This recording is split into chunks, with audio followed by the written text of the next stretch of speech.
Our first attribute for our students is adaptability. Simply put, we want our students to both accept and thrive in a changing world. One of the things is that the landscape is changing, and as the landscape changes, we have to make sure that we are preparing ourselves and our students for what is out there. I think that adaptability is so spot on, especially for this exact situation. We have thought about what is the future of our kids? What is the future of work? What is the future that we need to prepare them for? Well, guess what? That future just met us right now. When the pandemic hit, our kids had to pivot immediately. They showed incredible resilience and embodied this attribute so well. Learning takes effort, and online learning requires focus and dedication. So it made me challenge myself and, go outside of my box and be more creative in my way of learning. I would argue that our kids have always been adapting. They just know how to be a little bit more flexible. I mean, just because of how rapid things change. Whether it's new leadership, a new principal, you get a new teacher, particularly when you get in middle school and high school, every year your teachers look different. You are adapting and we don't even know that we're adapting. I don't want to be the same person I am like 2 weeks from now. I want to be better. I want to better myself every day. I mean, you'll be working on something and the priority shifts, you're asked to work on something else. And if you don't have these adaptability skills, it's going to be hard for you to move from one to another quickly. You can kind of change your course without negatively impacting the outcome. So you'll still get the desired outcome that you wanted, but you might just get there a different way. And we find that that's the most compelling part of this work is how do we equip them to thrive in that rapidly changing and very complex world.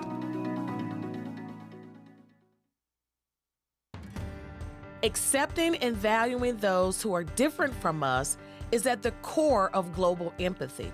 Global empathy was something big that I learned from Columbus North International High School. It's a school where there's literally represents over 20 different countries. So many different languages are spoken at that school. And it's very normal for me to see a kid say, hola, and then ni hao. I think that's one of the most beautiful things. We don't feel different, we feel unique. The difference is it became an asset. It's not like something we have to hide. Columbus City Schools, I think as an organization, really allows for an unprecedented level of multicultural exposure, more than our surrounding district counterparts. We are so diverse here. We serve lots of economic levels, so it's a multifaceted district. And our kids see things differently. They're incredibly diverse, right? Much more acceptance of people who aren't like them, whether it be sexual orientation or race or gender identity. If you haven't guessed by now, we see our diversity as one of our biggest strengths. In order for us to fully realize that as a strength, we also have to be curious about one another's perspectives, life experiences, and the assets they bring to the table. You should be there for your fellow human. And I think that it's important to teach kids that as young as we can. I like my friends because they share. And by my friends is I don't want to make them angry or sad. I just want to cheer them up and make them happy. Different people doesn't mean different things. Like, say a person is lighter than you. What does that mean? You meet so many new people, different people. You get to know all these different cultures because you meet friends from countries you've never even heard from. The world is bigger than just ourselves. If you think of the world as all just one skin color, one religion, one culture, it's gonna be more boring because you're not gonna understand how other people feel. The ability to be able to disagree and to be able to articulate your opinions and perspectives without being, confrontational necessarily, but also listening to one another. Accepting and valuing those who are different from us is at the core of global empathy. It's about taking action to celebrate and protect our differences. They are our leaders right now. They are pushing us to be better and to think better as grown-ups. And that's exactly what we need and what we're looking for. The death of George Floyd, added an additional layer that we have kind of swept under the rug for a long time, and that's around inequity and racism. Our students were a vital part of helping our entire community know that there were things that we just can't tolerate as citizens. And we want our students to be change agents, and they really showed us that they could be. And I think we're very proud of that as a district, to know that our students are willing and able to stand up for the things that they know are right. This is the place where I live too. We always want to make the world a better place, so why not start now instead of waiting until it's too late? We have to continue to march, continue to protest, continue to converse.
Progress doesn't just happen. It is created one step at a time. A skyscraper starts with one plan. A masterpiece starts with one simple brushstroke. And a student fully prepared to lead and serve begins with one community pulling together for the benefit of all. One teacher can inspire. One caring adult can support. One idea can change everything. Over the next 5 years, Columbus City Schools is embarking on a path guided by our students and their families. To our students, you are the reason that we're doing all of this important work. It is important for us that you are successful. Now we're more intentional. Now we're focusing on the priorities that we believe are important for our students right now. Our portrait of a graduate is Columbus City Schools community coming together, stating that these are our hopes and dreams and aspirations for our students. We must put our students out front. They can do it. They have demonstrated across our district and other places that if you provide for them the environment for them to thrive, they can do the unimaginable. Now we have 4 priorities that we are focused on. Columbus City Schools will be whole child focused.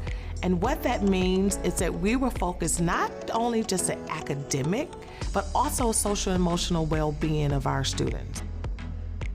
Equitable opportunities for all students in Columbus City Schools means that every student, regardless of your background, will have an opportunity to be successful. Strong learning communities in every region means regardless of where our students go, we have to make sure that our students are learning in 21st century facilities. Authentic engagement is so important. Why? Because we want to make sure that everyone has a voice and that we're intentional of making sure that we are including all stakeholders. In order for these 4 priorities to be realized, it is important that we have a foundational system of support. So there is a role for every one of our employees to play to ensure that we have 21st century classrooms, our students are leading the way, and that portrait of a graduate is realized. The past 2 years have been incredibly challenging, but we know that as one community, working towards one goal, that we are up to the task at hand.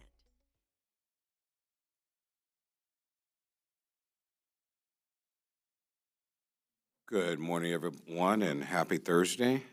I'd like to call the August 18th meeting of the Nsdp to order, if I may. First order of business is to approve the minutes of our May 26th meeting. And if everyone's had an opportunity to review the minutes, I'd like to entertain a motion to approve them. So moved. Second. Okay, moved and seconded to approve the meetings of the minutes of the May 26th meeting. Those in favor, aye. Aye. Those opposed? Aye. Thank you much. We will get to the agenda, and the first item on the agenda. Alex? Thank you, sir. Good morning, everybody. So we have a pretty full slate for you today of action items as part of our regular business meeting. So I have my project managers on the Zoom, and they'll be presenting virtually for us today. So we will start with item 4.01, which my project manager, Kurt Keaton, will present, and it is award of the contract for professional design services to Schooley Caldwell Associates for a project that we're calling the Fort Hays School of Music and Media Production, Building 66 renovation.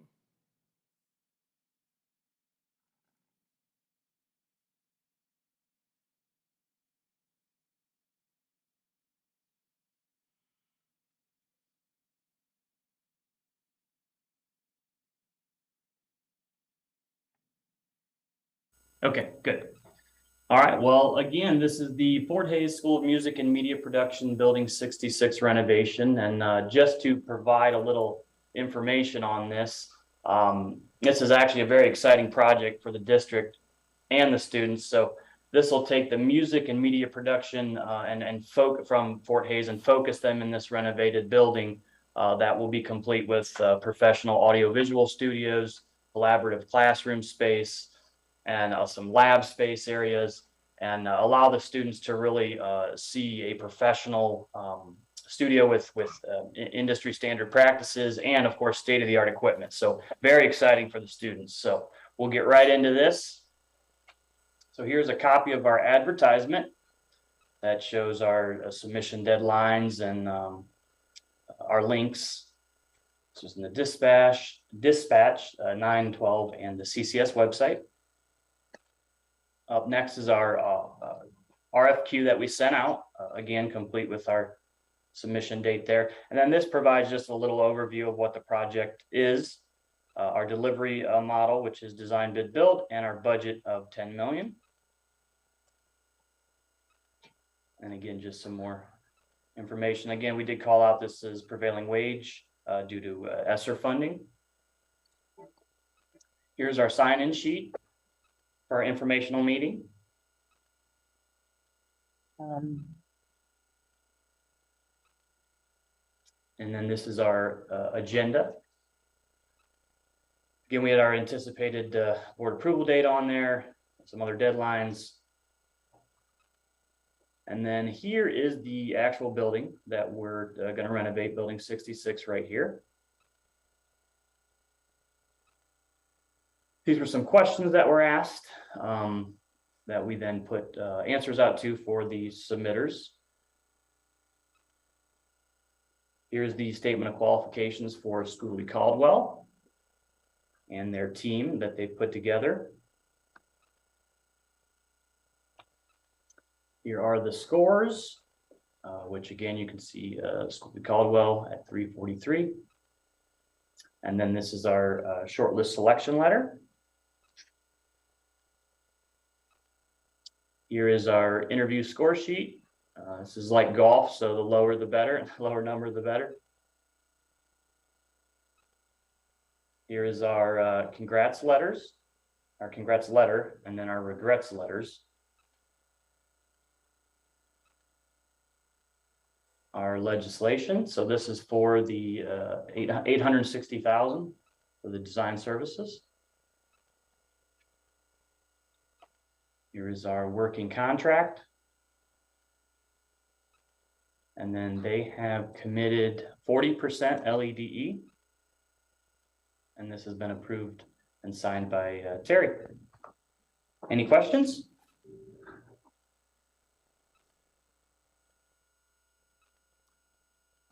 I have no questions. Any other member have any questions or comments? Project? No, I'll just point out that the Technical Oversight Subcommittee did review all of the contracts today, and all were approved to send on to our group. Thanks for that, Jim. Much appreciated. Just a little more background. So for those who might be familiar with the some of the vacant structures that currently exist at the Fort Hays campus, so this will actually bring new life to one of those facilities. So this is the building that is 2 buildings north of the Central Enrollment Center. It is immediately behind Building 63. I call it the Capital I building. So it's a 2-story structure with a shingle roof, and we're pretty excited to be able to kind of breathe new life into that building and bring some additional career-focused pathways for our students to Fort Hays. Would students from other schools be able to use this building, or is this specifically to the Fort Hays campus students? How does that work? I don't know that I can answer that question. If I understand correctly, our career, so if you're enrolled in our Career Center programs, out-of-district students can enroll into those programs, but in terms of how we would use the facility, I'm not entirely sure, but I don't think it's unusual for us to bring in other students for kind of at least those touch points to help them see what's available that they might be interested in. So like especially for middle school and then 9th and 10th graders who aren't currently in career tech programs, I do think we offer kind of like field trips. Yeah, I mean, one of the exciting parts is it sits right on Cleveland Avenue, so whereas some parts of Fort Hays are almost a little buried and hard to see and get to, there's a real opportunity there to kind of announce, celebrate, and advertise what's going on. So yeah, we're pretty excited about it. I'm curious about how extensive of a curriculum this will be, or is it a curriculum, or in those particular areas? So again, I am not very well prepared to speak to curriculum. What I can say is that I know that our curriculum academics team has spent a lot of time preparing, thinking about this project. So it doesn't necessarily speak to your question, but like I know we have already had our teams go out to do a couple site tours. So I know they've been out to WOSU. Kurt, can you remind me of the other university that you guys have visited? Capital. We went to Capital University, and then we went to Akron for the high school, or the school district that had the radio station up there. So yeah, sorry. So that's an actual K-12 program that our deputy superintendent for operations, Dr. James, was very involved in as well. So absolutely trying to get out and see what's going on in the field industry across the nation, using those best practices and lessons learned to make sure we've got the absolute best product here for our CCS students. I, for one, think this is a great field, and I'm glad to see the school system is concentrating on it in terms of providing professional equipment. Young folks, you see them younger and younger when you start to look at, we need services like this, and the people that I'm talked to a young man yesterday, they looked like he was 24, but he's got a business, and he's doing all of this stuff, and I'm just amazed by it. With the technology today, folks are learning things on their own, but it'd be great to have them part of a curriculum that really focus on the true elements of these things. So kudos to the school system for putting this together. Yeah, thank you. So I'm not sure when the ribbon cutting will be, but I'm sure we'll, as we get a little further down the road, we'll start talking about that too, and making sure we celebrate that as a real win for us as a district. Yeah, please, thank you. Point of order, guys, we don't have a quorum in order to do our normal approval, but what we'll like to do is still seek comment from the board, and that comment and showing your feelings about this, these projects. Asking for approval is basically we're asking for comment that you reviewed the projects and that you are supportive of the projects, okay? More so than the typical approval or so forth, okay? So with that, seeing that there's no more questions, I'd like to seek comments from the board, from the committee, that you have reviewed this project and you are supportive of it. So to that, I would ask that you say yay or nay. So, yay. Yay. Yay. Okay. Thank you so much. Project's been approved or been supported by the committee. Habits are hard to break. Okay, thank you. Next one, Alex. Thanks, Kurt. Thank you. So Kurt's going to be queued up here for a little bit this morning. So 4.02 and 4.03 we'll go over separately, but they're very much integral and tied together. So item 4.02 is a contract amendment. It's actually our second amendment to our engineer of record, which is M Consultants, doing business as M Engineering. And this is for what we've called our HVAC Phase 11 overhaul project. So you might remember, and I'll let Kurt get into the details, but this is the project that we ended up having to pull back. It was one that we'd originally hoped to get done this summer, but we were unable to come to an agreement with our previous CM. So for a couple of reasons, we went ahead and decided to make some modifications to the design work, resulting in this need for a contract amendment. But I'll let Kurt give you the details. All right. Well, thank you, Alex. And yes, as Alex stated, this is our contract amendment number 2 for our engineer of record for our CMR project that we tried to get done last summer. So, oops, sorry guys, wrong button. So this is the proposal, and there's kind of 2 parts to this proposal. So this first part, which was engineering activities that were done on the first go round. And submitted in February of 2022. And so the second part here, which is $28,640, is for those additional full design services that Alex was talking about for cause. So both the buildings will have complete cooling, and we have designed that. And due to us having a little bit of time between the two, we were able to kind of complete some design work, think through that, and then provide 99% drawings to the firms for bidding. So that was very good for us, and we required GMP at submission, which was great. So again, the total of those 36,625 from the first go round, and then also in this was the additional services that M had to do over again. So all the RFP, the one-on-ones, the building walkthroughs, they had to do all those again. So that is all captured here in this 28,000. So the total is 65,265. And then our legislation for that right here. And then our working contract, again, with the dollar amount. And that is all I have on that one. So does anybody have any questions or concerns? Change in scope that you guys did during that time. Yeah, so I'm going to take the question and expound a little bit on why. So it is, for those of you familiar with construction manager at risk, it's a little unusual of an approach that we took with this second selection. So in a typical CMR, we would be doing design work concurrent with our CM working on constructability and then ultimately executing a GMP amendment. So since we went through the process the first time, we had design drawings to about a 99% completion level, with the exception that as we were trying to manage budget, we only had air conditioning as an alternate for the gym and the auditorium at the cause facility. So that part was never taken to that 99% level. So as Kurt was saying, so with the luxury of time, going back and doing the structural modifications to be able to support that new equipment, those are the only real changes. I don't know that there was anything else significant that we adapted on the facilities. No longer an alternate, it's actually part of the scope. Correct. So when we get to 4.03, we'll have the new contract, and correct, both the Hubbard facility and the cause facility will have 100% brand new equipment, fully air conditioned throughout the entire facilities. And there will be, sorry, go ahead. I was going to ask a question, since this didn't start last summer, when are we expected to have this work begin? So I don't know if I can exactly tell you. So it depends on what you consider the work. So this firm is going to start working as soon as they have a contract.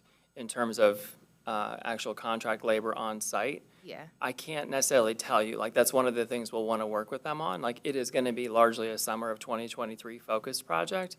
But if there are opportunities to get things even roughed in, get abatement taken care of in advance, I think there's all sorts of things we'll look to do in advance over breaks, potentially even on weekends, so that we have the absolute best chance of getting these projects done next summer. The summer window is just such a tight period of time to get work done, especially in, so Hubbard is not a huge building, but it's 3 stories.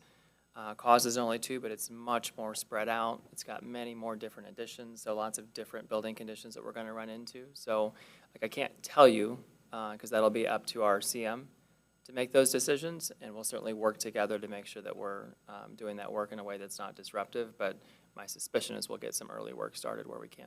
Okay, good. Alex, I have a question. Please. Can you speak to how now, since we're moving out of the pandemic to the endemic, that the supply and demand has gone with on project? I know a lot of times that we were delayed with getting supplies because of the pandemic. How has that been now for these ongoing and future projects? So I'll do my best to answer that question with the information I have right now. I mean, what I see is that at the point we think we've got it figured out, something else in the supply chain seems to kind of get buggered up. So where we have seen the biggest constraints on supply chain have been on major electrical components. Actually, so we've had some challenges with mechanical equipment as well, but our bigger challenge has been with main distribution panels on electrical services like switchgear. But we've also seen issues with supply chains with rooftop units and air handlers. And at one point that was the big units, and then it became an issue with the smaller units. And it seems to be very manufacturer specific. Like what I'm hearing is it's the same thing you hear about in the automotive world. So I don't know that it's chips for them, but there are components that aren't arriving on time, and so they're able to get equipment, 90, 99% complete, but it's not ready to ship. And so it's sitting in yards waiting on those components to come in, and as soon as they come in, they complete them and ship them. So I hope that answers the question. It is very much varied from project to project for us, from manufacturer to manufacturer. But I think everybody knows at this point, like the manufacturing has become so consolidated, there tends to only be 2, 3, 4 major manufacturers in each of those arenas, and they might have production spread all across the globe. And I'm glad we don't have those logistics to deal with. We've got enough on our hands with the logistics we've got here with more of the people and kind of the organization, but it has most certainly been a challenge, which is, again, part of the reason why we're trying to get these contracts out the door as soon as we possibly can, so that these firms have all the time in the world to source components, do their best to get guaranteed ship dates, and still leave us with enough breathing room runway that if things don't work to plan, that you've got some time to work through contingencies.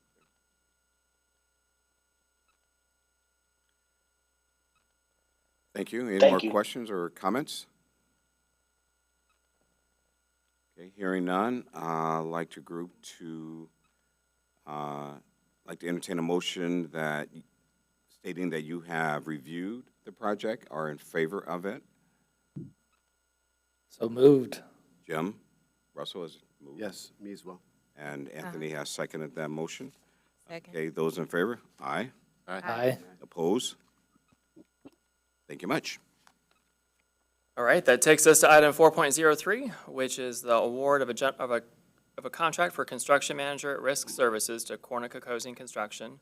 And this is for the HVAC Phase 11 project, which includes Hubbard Elementary and Columbus Alternative High School. And again, I'll turn it over to Kurt. All right, well, thank you, everybody. This is my last one, I think, so lucky you guys. So yeah, as Alex said, this is our construction manager at risk Phase 11 project for completion in summer of 2023. So here's our advertisement, again with our submission deadline and our links to all of the websites and 912 and the dispatch. This is our RFQ that was sent out. So this gives the project description, which Columbus Alternative High School and Hubbard Elementary are the two in, and then a little brief overview of the scope. This is our selection form that the firms have that we scored on. This is the agenda. Again, just all kind of regurgitating all that same information. Here is our sign-in sheet, our informational meeting. This is our statement of qualifications for Cornucocosing. This is the shortlist selection letter. And then here is the score breakdown with the top three there being shortlisted. So it was Corna, Elford, and Prodigy.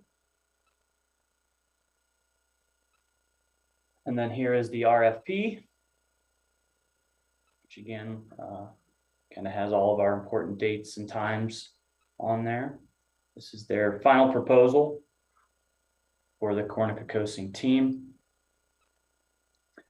And then also we are showing the staff allocation. So to speak to the earlier question, yeah, we have talked quite a bit about that. We are going to try to take every opportunity, as Alex said, weekends potentially, or breaks to get in there and get as much as we possibly can done. And then they have also committed to second shift work for the last 6 weeks of this project, complete with a supervisor. So it's a second shift supervisor. So that will help if we need it to have that additional manpower. Here is the best value matrix with Corna at 91.4.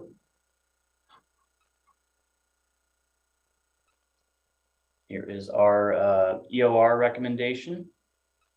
Four Corner. And the legislation with our 12.3 dollar amount. Here is our working contract. And LEDE form, they have committed 20% LEDE. And this has been signed by Terry. So do we have any questions? One thing I'm going to jump in and make sure we're really clear about. So again, in a typical CMR contract or even a design build contract, we would need to come back and do a GMP amendment. In this case, because we had the luxury of that time and running through the design process first, this is a GMP at selection. So I do not anticipate this contract coming back, other than at the tail end, we might need to bring through a reconciliation change order at the tail end of the project. So this should position the district really well to make sure we're able to get this project off the ground and running full speed into construction as quickly as the Corner-Cocosing team is able to. Alex, when was this project initially approved by, to move forward? You said this is a change order, but what was the first time it was approved? February of this year, is that correct? Are you talking about the first contract? Yes. I believe again, remembering that the first contract was initiated with design running concurrently. I think it was actually around this time last year. I think it was maybe May of 2022. Okay. And then we were not able to get to a GMP amendment that we could both agree to. Thank you. How often does that occur, that situation? So I can't speak from experience because this is literally our first CMR project. What I have heard is that it is sometimes difficult to come to an agreement on a GMP. And at that point, there's a couple options the owner can take. One of which is to bring in a third-party estimator to kind of help negotiate. The other one is, if you want to, you can convert your contract into a CM as agent project and bid the project. Obviously, there's risk with every option. One of the reasons why, number one, I think it makes sense for this project. I truly do. But I also expect that when we're able to get back into facility master plan work, that the state is probably going to push us or strongly suggest that we use CMR as our delivery method. And so one of the advantages to us here is just to really learn how to work this process. And so I think there's a couple reasons why this makes sense for the district. Yeah, and it is not typical because your construction partner, because they're involved in the pre-construction work and they're really helping you put it together. It typically, in a case like this, it may have been pricing fluctuation and with the materials, lead time, and so the numbers just didn't jive to the budget that we had to work with, and so it takes some time, maybe some redesign, other works to try to get it to a point where it could be awarded. Right. So it's kind of unusual because normally there's not an adversarial role between your constructor. They're kind of partners through the design. So. And they've been spending time all along. They don't want to Right. walk away from the project either, right? Right. Yeah. Yeah, I will say, I truly think that is one of the reasons why it's important that we kind of get our feet wet in these different delivery methods. And design build has certainly taught us some as well. I'll just tell you personally, when you've done your work in Ohio and we've always been required to use the bid process up until construction reform, you get used to kind of holding your cards very close to yourself, like it is that very adversarial approach. And if you can't find partners that you can have a good working relationship and have a very honest, frank discussion about where you are with your project, you probably shouldn't use CMR because that is the advantage. You can have these discussions. It's not plans and specs. You're designing the plans and specs to meet both your objectives and your budget at the same time and your schedule. Again, this was reviewed by the Technical Oversight Subcommittee and recommended for approval. Thank you, sir. Any more questions or comments? With that, I'd like to entertain a motion stating that you have reviewed agenda item 4.03 and are in favor of it. So moved. Okay. Been moved. So moved. Okay. Been moved by Jeff and second by Jim. Those in favor? Aye. Aye. Those opposed? Aye. Thank you much. All right, that brings us to item 4.04, which Ansley will present, but I'll give you a little bit of backstory on this one as well, because I'm honestly not sure whether we've talked about this one before or not, but either way, it'll be some good background for those who might be hearing this for the first time. So 4.04 is award of a general contract to T-Built Construction Services for the Nationwide Children's Hospital school-based health clinic that will be going in at our Fort Hays site. So when I mentioned the School of Music and Media project that's at Building 66, this is the building right south of it. So this is the first building north of the Central Enrollment Center. And so that location is pretty intentional. And I'll kind of circle back to that one. So we'll have a lot of activity going on the Fort Hays campus here over the next 12 to 18 or so months. And this is a project that I know we have been talking about as a district for many years and just kind of never been able to, kind of get legs to actually get this project off the ground into construction.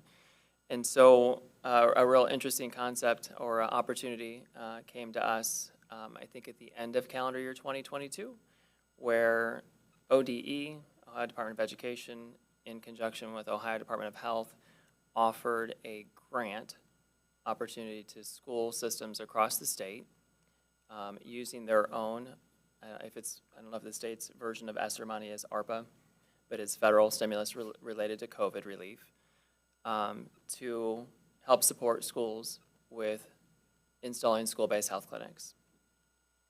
So at that point, our team started working with two partners. And so while I don't have the other project here to bring to a contract award, and I'll try to remember to circle back to that one too in a second because we've got some work to do there too, the district has teamed up with Primary One Health as well as with Nationwide Children's Hospital and put together two grant applications, which were both ultimately approved and awarded by the state. The children's project is designed for the Fort Hays site. We were awarded at the full amount, which was $500,000.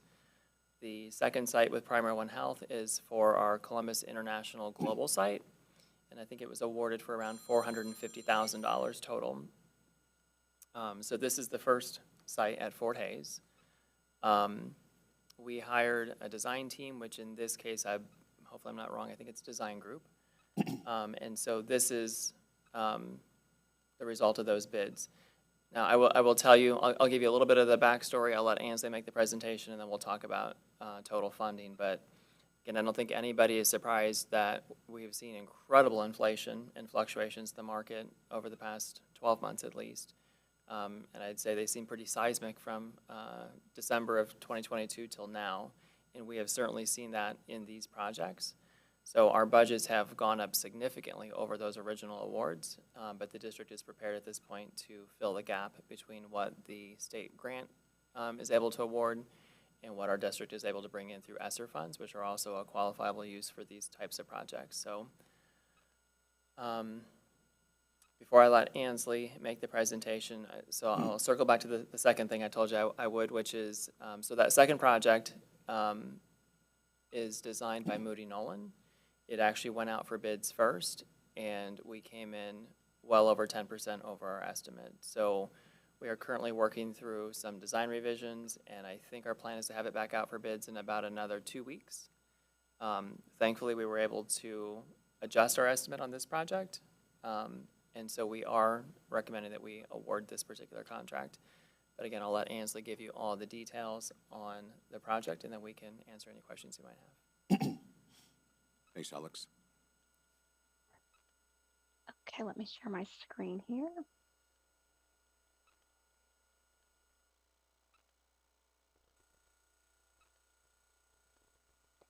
Okay, as Alex said, this is going to be our school-based health center on the Fort Hays campus. He kind of gave you a nice overview of where that's located. After technical oversight, I did just want to also pop this slide on. This gives a little bit more information on the services that Nationwide Children's is going to provide at this site specifically. A team from Nationwide, along with our student services team, did present this information at the May 4th Board of Education meeting. If you're interested in a little bit more information, you can watch that on YouTube. But I just popped this in. So this will first and foremost operate as an on-site traditional school-based health center. And Nationwide likes you to think of that as a doctor's office inside of a school.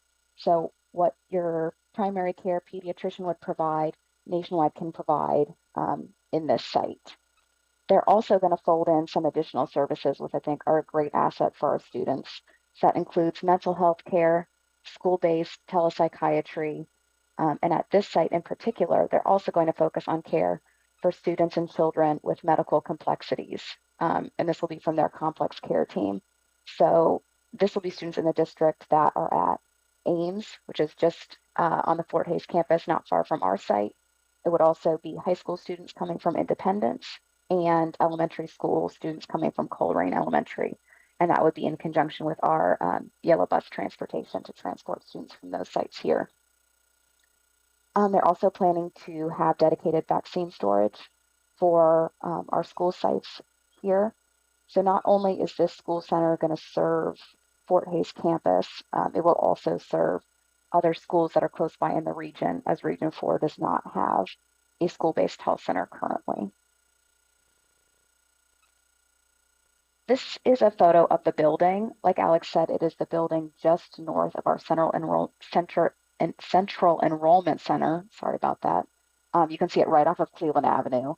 This is the view of the building you would see from Cleveland Avenue. You kind of see the back of the building. And if you come around to the parking lot, you can see the 6 garage bays. For this project, we're just going to take up those 2 first bays that I've highlighted here in green. I also plopped in the floor plan so you can see about the size of the clinic we're talking about here. It's going to have 4 exam rooms, a couple provider offices, nurses station, triage, med room, lab. So kind of the full suite that you would see in a typical primary care office for our school-based health center. I'll go through kind of the nitty-gritty things we have to for this oversight meeting now. This first is our advertisement in the dispatch that runs 2 times. So this ran the 26th and August 2nd. Just points people to our district website for more information. We put that same information into Ohio MBE's website. And that takes you to our district website that gives you this information, including our estimate for the bid, our deadline for the bids, and links to join our meetings. As Alex alluded to, our original estimate for base bid was $850,000 for this project, based on not only a little bit of increase in scope with our addendums, but also just kind of trying to react to that market condition that we saw with our first bid. We did increase this estimate to $900,000 with addendum 2. This is our pre-bid agenda. This gives people information on how to submit their bids. We do go over the bid form and the bid package just to see if there's any questions that we can address on this meeting, and also gives our schedule for the project, including these oversight meetings, when we anticipate construction to begin, and when we are anticipating substantial completion. So here you can see substantial completion for this site is listed as March 1st, 2023 to abide with the grant guidelines. Our contractor feels at this point, having not gotten into it, that that is still attainable, but we will watch that closely as we get into construction. We had pretty good representation. This is our sign-in sheet from that pre-bid meeting. And here is our bid tab. So you can see we received bids from 3 companies, T-Built Construction, Trimble, and Miles McClellan. The 2 lower bidders, T-Built and Trimble, were very close. Miles was a little bit high. So we're not going to accept alternate 2. That's why I've crossed it out with an X, so that $11,300 doesn't come into play with our estimate. Well, we will be accepting alternate 1, which takes our base bid and alternate 1 up to $962,654. You can see here that was just 6% over our estimate, so awardable.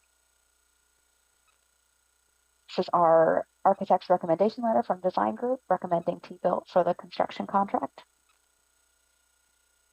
And our legislation to the Board of Education showing our contract amount of $962,654 to T-Built Construction Services. We'll be using our standard construction contract for this. This is their LADE Form A.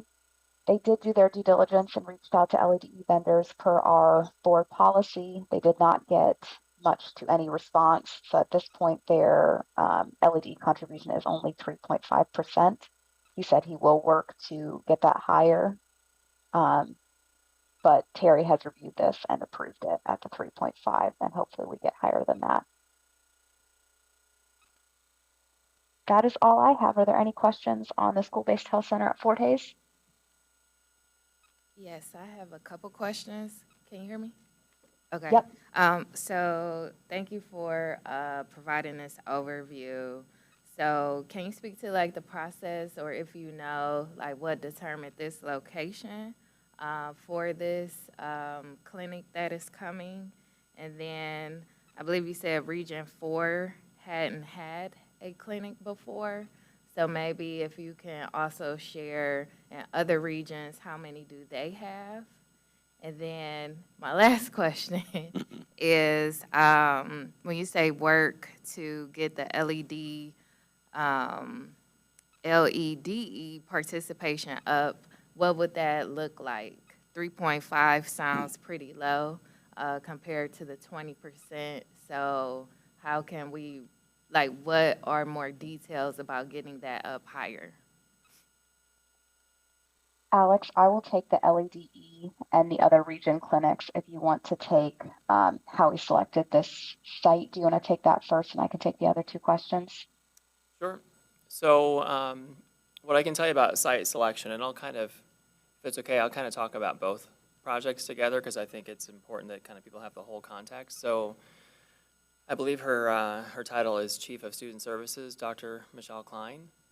Kind of led the project so health services reports to her.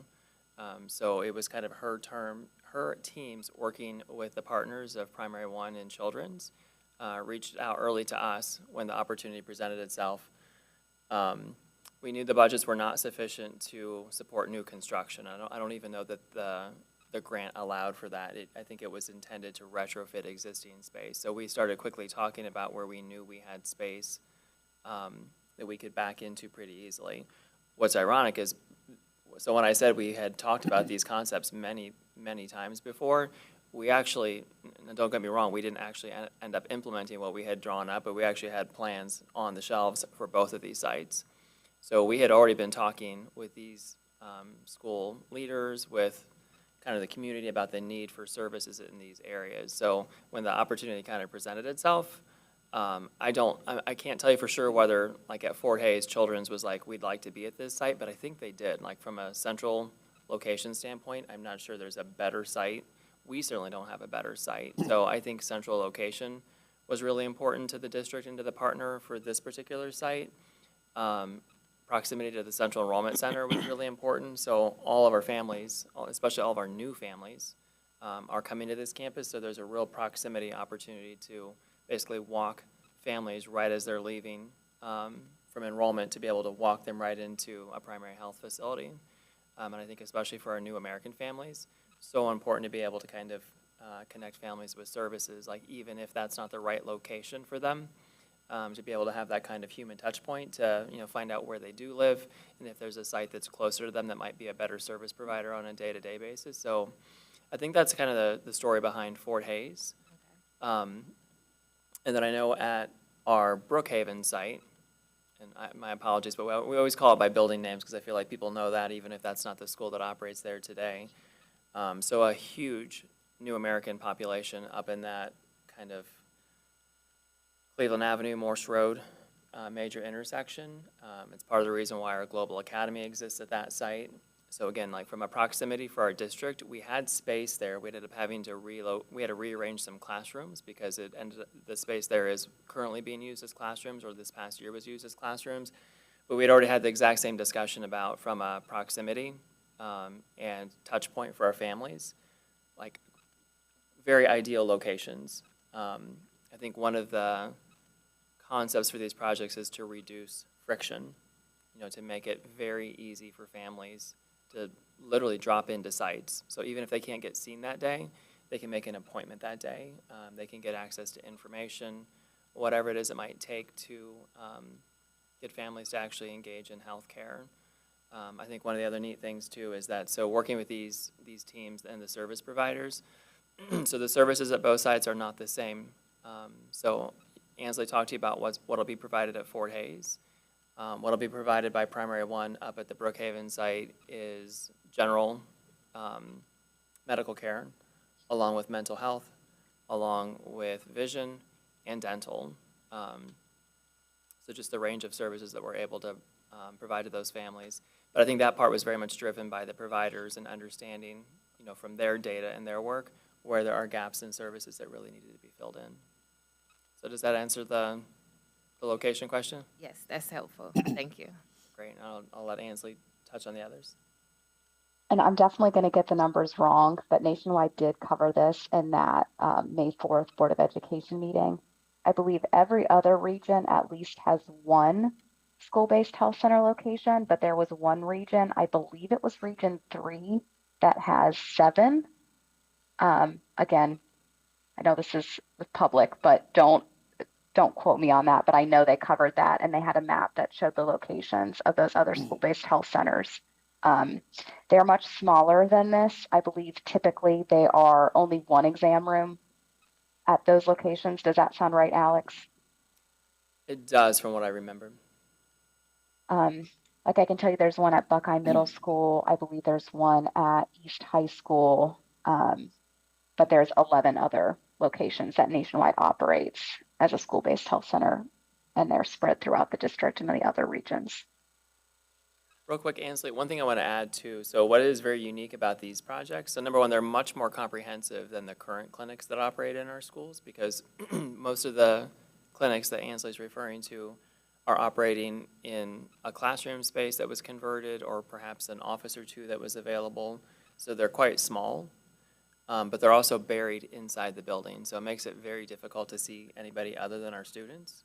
So we're typically, like, we're not going to let the general public, at will into the building, and even servicing parents is difficult. So these two sites are structured a little bit differently. The Fort Hays site is a completely independent building, so it's very close to our academic buildings, but it's completely separate. At the Brookhaven building, it is taking over existing classroom space, but it's also adding a new exterior doorway. So our students will have the ability to enter the clinic from within the confines of what they know is their school, but the public will also have the ability to access it directly from the outside. So it's really kind of blending that like easy touch point for our students to be able to drop in, or perhaps work with one of their counselors or our school nurse to schedule an appointment if that's something they want to do, but also to give the public the ability and to allow these providers the opportunity to let the general public in and kind of run business the way they typically would. Alex, I have a quick question as well. This building looks like it's a fleet facility. Do you anticipate the rest of the building changing with this project, after this project, essentially? So that's a great question. I do want to make sure we go back and answer the LEDE question. I'm sorry. Is it okay if I? I'll answer LEDE. So you want to go ahead and answer that one? Yeah, do you want to take that one, Ansley, or do you? Yeah, so it looks like a fleet building, but it's that was its original use when it was the Army base. This was the vehicle repair, like the auto repair garage. We do not use it as a fleet building. All of our fleet services at Fort Hays are further north on campus.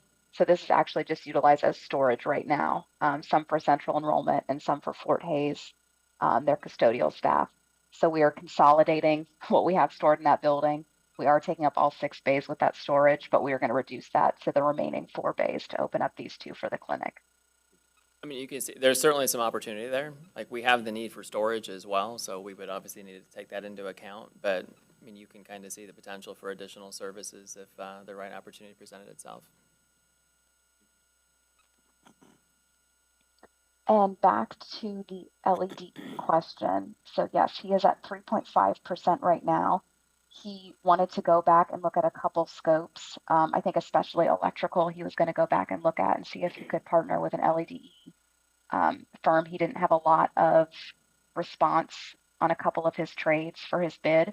So he was going to go back and see if he could reach out to additional LED vendors to get that 3.5 closer to our 20% goal. Yeah, and I think one thing I would say is, so T-Built is one of our new-ish vendors, but I think we've been doing work with them since maybe our first or second year of Operation Fix-It. So, like I said, new-ish, but at this point, we've got a pretty good working relationship with them. And I don't necessarily know off the top of my head where they've typically ended up with their LEDE numbers, but they've been a good performer for us. So I do have confidence that where there is opportunity that this firm will make that effort. I think an update on that would be good to provide to our committee. Just overall LEDE percentages? Yeah. For this process to get it up higher, if we can get like a mini update, I think that would be good too. Understood. I can tell you that internally we're working on finalizing our data for FY22. So I'm not positive we'll have it ready for next month, but we can certainly do that here within the next couple of months for sure. Okay, sounds good. I have a follow-up question to that. So in a case like this, are we providing guidance? Certainly we know a lot of minority subcontractors that have been involved in other projects. So are we helping it along and not just saying, oh, you do it and come back, but maybe giving them some guidance of some firms who have actually been on other projects, been subconsultants or subcontractors in other projects would probably make it easier, especially if they're a newer contractor. I just don't want to leave it to them if we can provide help. Yep, we definitely provide help, giving them contacts for LEDE partners that have worked here recently with us, and always reach out to Terry if we need additional assistance. Good. That'll help that, because if just left to their own devices, if they weren't able to do it the first time, they may not be able to do it the second time. So, absolutely. Thank you both for answering all of those questions. Of course. Any more questions or comments? Erica? I'm good. Okay. Good. Well, thank you all. Good conversation. Ansley, thank you much. Thank you, everybody. Okay, with that, I'd like to entertain a motion stating that you have reviewed the project, agenda item 4.04, and are in favor of it. So moved. Second. Great. It's been moved by Jeff and seconded by Erica. Those in favor? Aye. Aye. Opposed? Great, guys. Thank you. Let me say this. I, for one, am excited that we're taking advantage of Fort Hays and using it for a lot of different purposes that benefit not only the school system but the community at large. I think that has been an underutilized site for years. It's probably one of the best sites in Ohio. Really. So thank you for taking advantage of it. Yeah, we appreciate all the thoughtful questions. I'm not sure that items 4.05 and 4.06 are going to be nearly as interesting, but just as important from a contract management standpoint. So 4.05 will be presented by Linda, and this is a DDOC change order number 4. This is for our design build contract with Johnson Controls for their HVAC renovation phase 6. And this is really just a reconciliation change order as we close out their contract. But again, I'll let Linda bring you all the detail.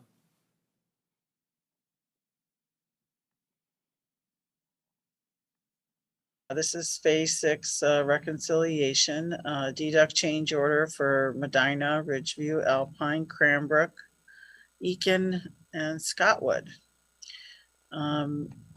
This is the change order for $53,934. This deduct change order and that amount represents the equitable reduction in the base contract issued to Johnson Controls and is a result of unused owner's contingency on phase 6 HVAC project. You can see the reconciliation tabulation, the owner contingency at the bottom for $53,934, and the legislation showing the deduct change order for the same amount. Do you have any questions? Yeah, just real quickly, sorry. So the contingency is held by the school system, or is it held by, who has control to spend those dollars if there is a need? So the district has control, but the contingency sits in the design builder's contract. Gotcha. That's the reason why we need to delete it back out, since we never authorized it. Yep. Yep, great question, though. Thank you, sir. Any other questions, comments? Linda, thank you so much. Thank you. It's a pleasure. With that, I'd like to entertain a motion stating that you have reviewed and are supportive of agenda item 4.05. Motion to approve. Motion, okay, been moved by Anthony. Second? Second. Second by Jeff. Those in favor? Aye. Aye. Opposed? Okay, it's been approved. Thank you much. All right, that brings us to our final action item, 4.06. This is another deduct change order. This is number 6 to MAK Engineering Services. This was for our lighting upgrades group number 1 project. And again, I'll let Lori, my project manager here, give you the details, but you might remember the district did wholesale LED lighting upgrades, and we took the approach of issuing those bids as unit prices. So we established the unit type and an approximate quantity, and it turns out we were very conservative in our quantities. And so I'll let Lori give you the detail, but there's quite a bit of quantity that we are able to delete back out of the project as we're now finished. So, Lori? Okay. Can everybody hear me and see this? Yes. Okay. So this is a deduct change order. And sorry, I'm doing this up on one screen and it's making me in the amount of $69,068.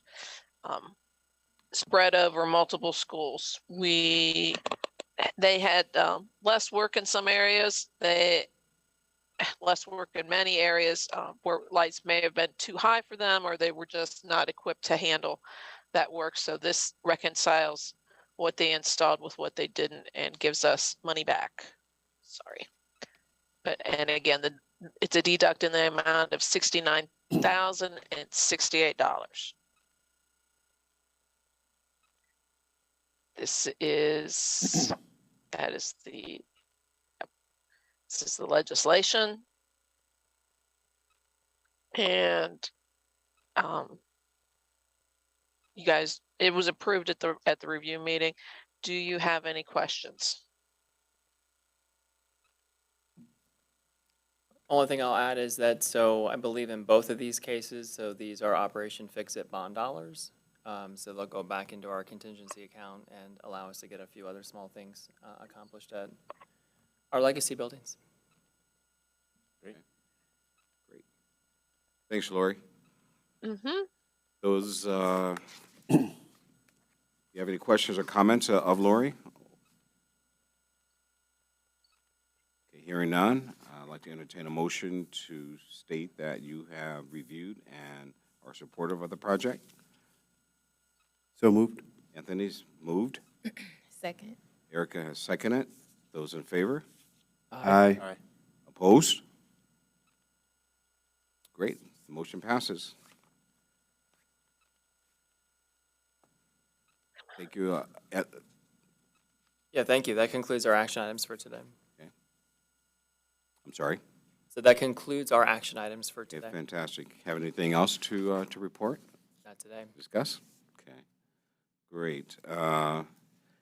Being that there are no other agenda items to bring up, as always, would like to provide an opportunity for the representative of the school system, the board, and the superintendent to comment.